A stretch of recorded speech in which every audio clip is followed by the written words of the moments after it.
welcome to the Thursday edition of Hashtags on VOP TV. I'm your host, Mom. I'd always say you can call me Mommy. That's okay. No problem. No problem. How are you doing? It's a throwback. So, should I ask you that thing that gives you nostalgia? That song, the perfume, that book? That anything, what's that thing that makes you gives you nostalgia whenever you hear that song? It makes you remember something that happened maybe 10 years ago, 20 years ago, 15 years ago. It's a throwback. Tell me about it. On YouTube we are at Voice of the People TV, and then on other social media handles we are at VOP TV Live. A lot of things has been trending. I'll always start with the fact that if it's sports that's trending, check. If it's entertainment, check. Politics, check. Finance, check. Business, check. Everything and anything that's trending on social media, hashtags has got you covered. And a lot of people has been trending. A lot of people have been trending on social media. But before I tell you all of it, I'm going to take a breather and stay tuned. Don't touch it.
Welcome back. This is still hashtags on VOP TV, and I always say I'm your host, Mom. So a lot has been trending on social media. Permit me to start with MC Oluomo is trending, Peter Obi is trending, Fubara has been trending, River State has been trending as well. A lot, both in politics and sports, everywhere on social media. There's a lot that has been trending. But we're going to talk about the fact that, on a very sad note, Herbert Wigwe, who happens to be the CEO of Access Bank, who died on the 9th of February 2024 in a helicopter crash. Yes, he died, and then today happens to be his candlelight night, and a lot of dignitaries graced that occasion. A lot of Nigerian dignitaries. I mean, we even had the likes of Sanusi, Lamido Sanusi, shedding tears and telling us how much he's going to miss his dear friend. I mean, it was such a touching moment. Even seeing his daughter cry on TV, she was really shedding tears, and it made me understand that, you know, you only live once in this life. And then we also try to understand the fact that we are human beings, and whatever it is that we do in life, we should be very careful. How about Wigwe, who happens to be the CEO of Access Bank, of course, who was born in August. He was born in August, 15th of August 1966, but died on the 9th of February 2024. And then he became the chief executive officer of the company in January 2014. That's, of course, Access Bank. He died along with his wife and his son. He had 4 children, and now I believe he only has about 3 kids remaining, and it's really a sad moment.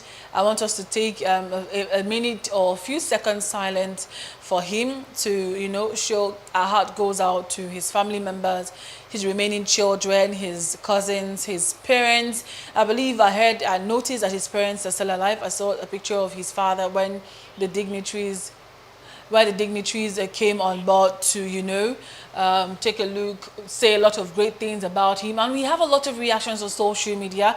A lot of people are saying a lot of good things about him, which is, I mean, that's the reason why we are alive, right? Even when we die, we know that when we die, we have a lot of people to say a lot of good things about us. That's the essence of life. And we have a lot of reactions on social media. We had even the likes of Dangote shedding tears on national TV.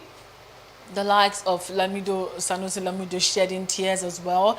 People really are going to miss this man who has been such a great person, who was such a great person when he was alive, but until his death in a helicopter crash in the United States on his way to watch a Super Bowl match over there. And we really, our heart goes out to his people, and a lot of reactions on social media. We have a lot of people saying good things, both people that are saying bad things on social media, people that are saying bad things on social media as well. But I mean, that's Nigerians for you. That's his child, his daughter, reading out the tribute to her father. That was such a teary moment for her and for everybody that graced that occasion. I don't know if you have the audio, if you can play the audio so that our people can hear her give her last respect to her father, her mother, and her brother as well, who died in the helicopter crash. I used to tell my father that I really hated public speaking, and he tried to convince me that he hated it as well, but it's just something he had to do. So I'm gonna try my best to be fearless. Oh God.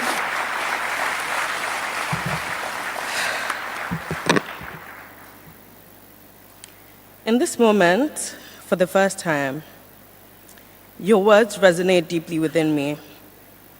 No longer do I want to tilt my head and squint my eyes in confusion. You were simply extraordinary. Amidst my tears, I reflect on the man that you were. Driven, determined, and always surpassing expectations. That's Herbert Wigwe's daughter, reading out a tribute. It only takes the grace of God for you to be able to write a tribute, to even lose a parent, not to talk more of losing 2 parents and a brother. My heart goes out to her family, and I hope that they get to bear this loss. We have a lot of reactions on social media. We also have the video of Sanusi Lamido shedding tears, saying how much he's going to miss his dear friend, and how much he was to him when he was alive, how he helped him when he was dethroned as the emir, when he was dethroned. A lot of videos showing a lot of mixed feelings, tears, sadness. And we even have Alex Oti. He graced the occasion. Alex Oti was also at the event to grace the occasion of paying his last respect to late Herbert Wigwe, who died on the 9th of February 2024. And then we have a lot of netizens saying a lot of things on social media, saying, pouring out their hearts and saying a lot of things. That we have Aliko Dangote, who also shed a tear while, reading out his tribute to his dear friend.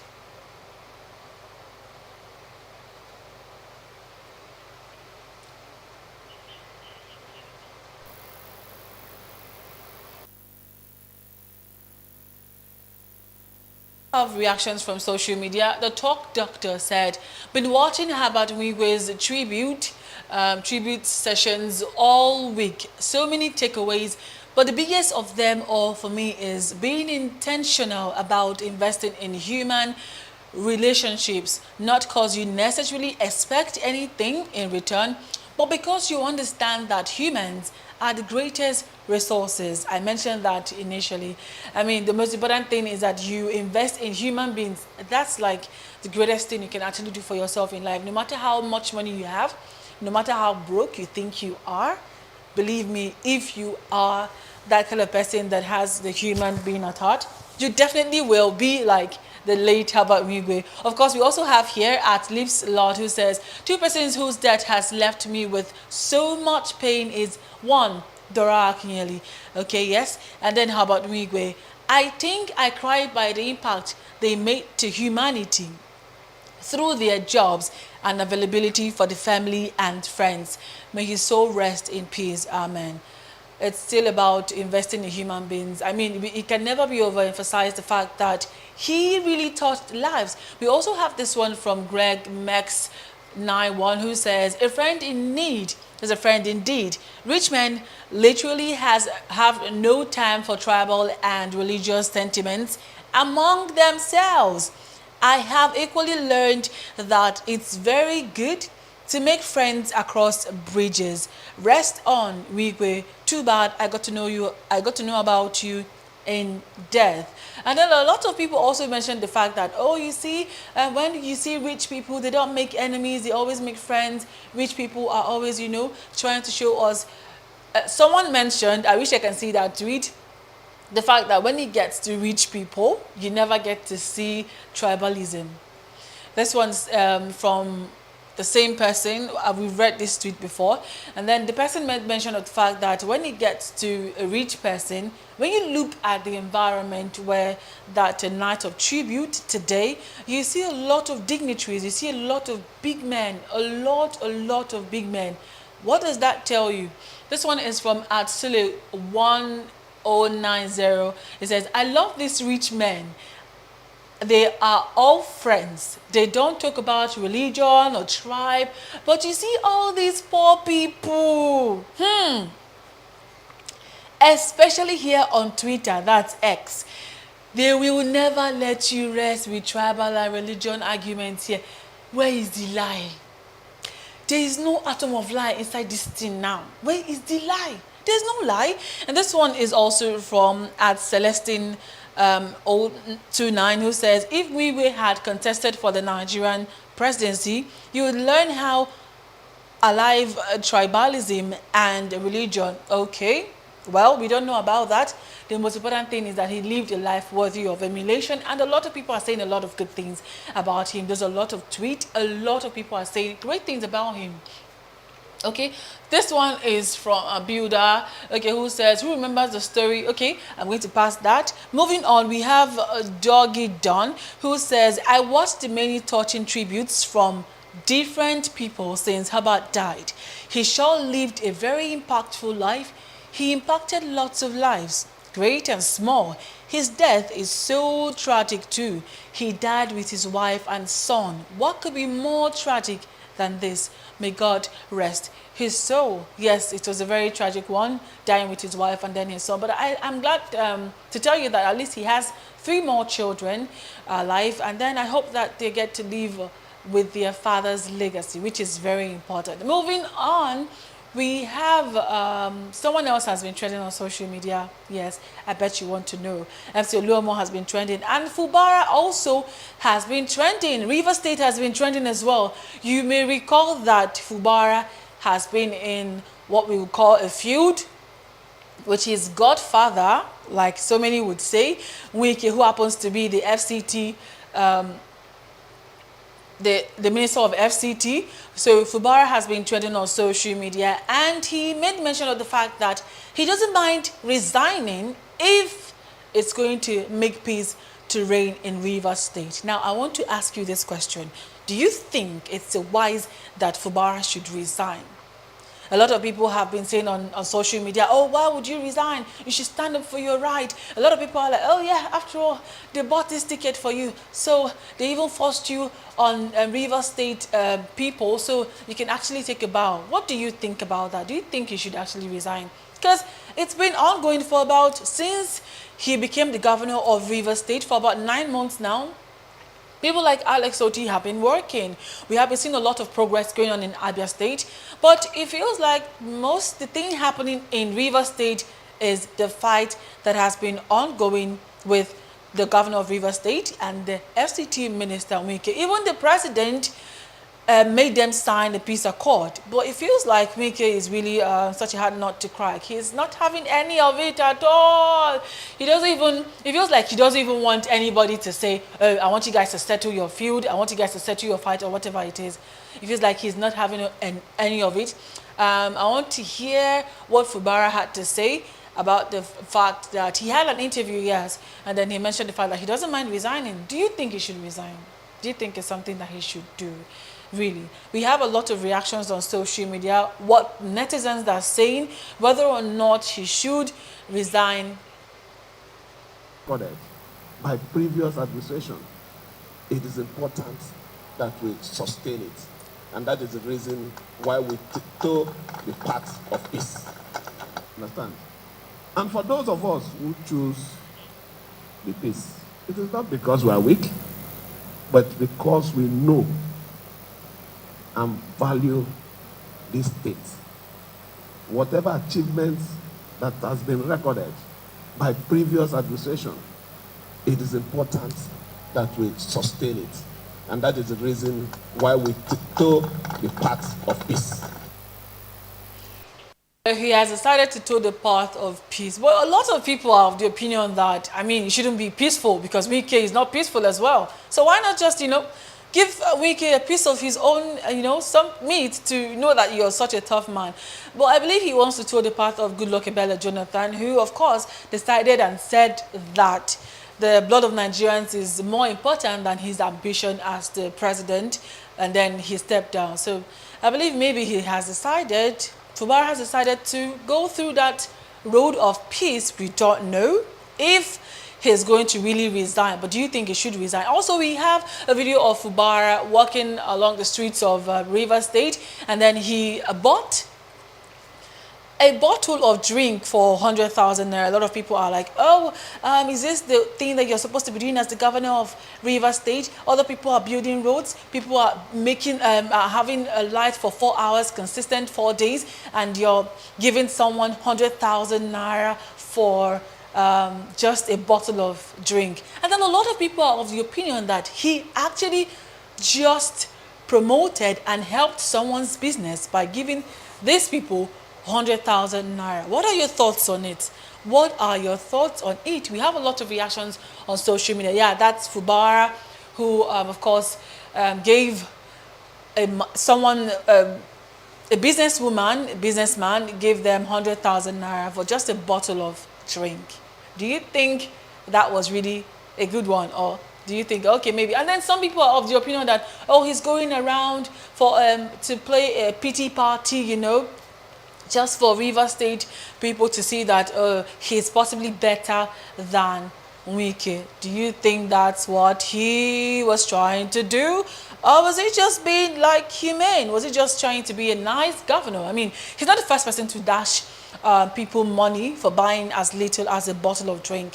What do you think of what Fubara has just done? I want to see reactions on social media. Netizens are saying a lot of things, right from the fact that he said he doesn't mind resigning. A lot of people are saying a lot of things on social media.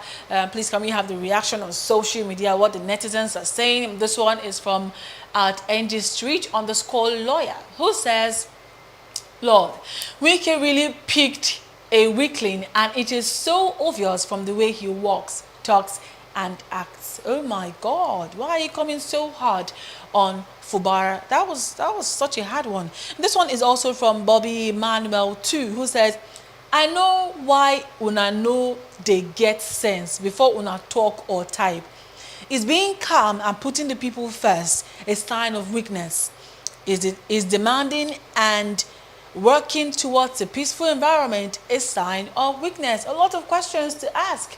I asked this question, do you think it's a sign of weakness that he's trying to, show how peaceful he is and how much he loves the people of Rivers State, not to want to hurt them? Because as they say, when When the big people fight, the grass suffers. So what's your take on that? This one is also from at IB Moyi 13, who says, more wisdom for Bara.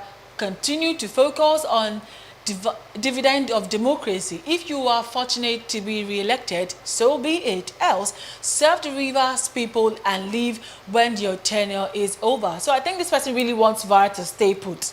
Person wants Vara to stay put. Okay, moving on, we have Alex Odi, who says, resign, I beg, make we rest. What is it? So you don't have the spine to fight godfatherism, right? So you can't fight greedy Wike.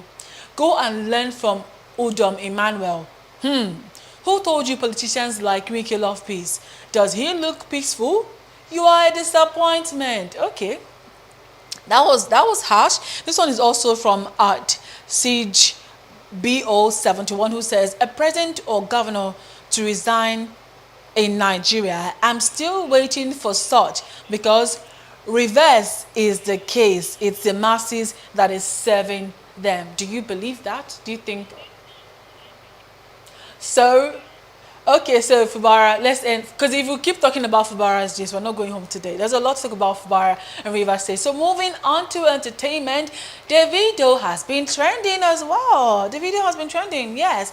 And the fact that I think Davido made a song with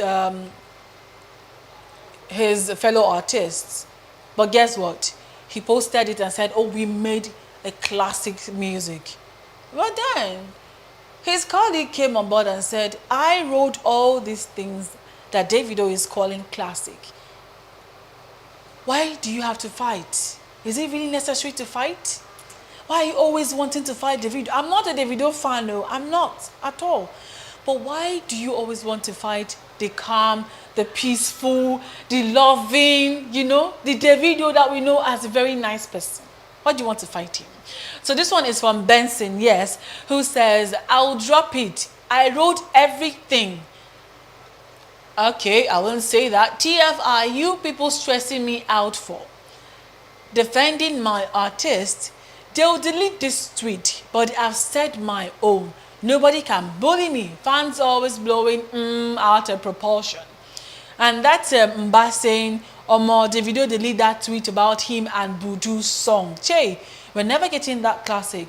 That was where he started. Davido made a post and said him and Buju made a classic. Okay, yes, that's it. Davido, me and Buju made a classic. And Buju came and said, you know what? I wrote all those things. And a lot of people have been saying on social media, but we shall know that Davido doesn't really, he doesn't really write most of his songs. We know that people write his songs for him. That's what people are saying. Not me, oh. Not me, not me. That's what people are saying. But a lot of netizens are reacting to the fact that they feel Buju went too far. Like, just release the song, man. Release the song so that everybody will be at peace and listen to the beautiful melody that you guys have made.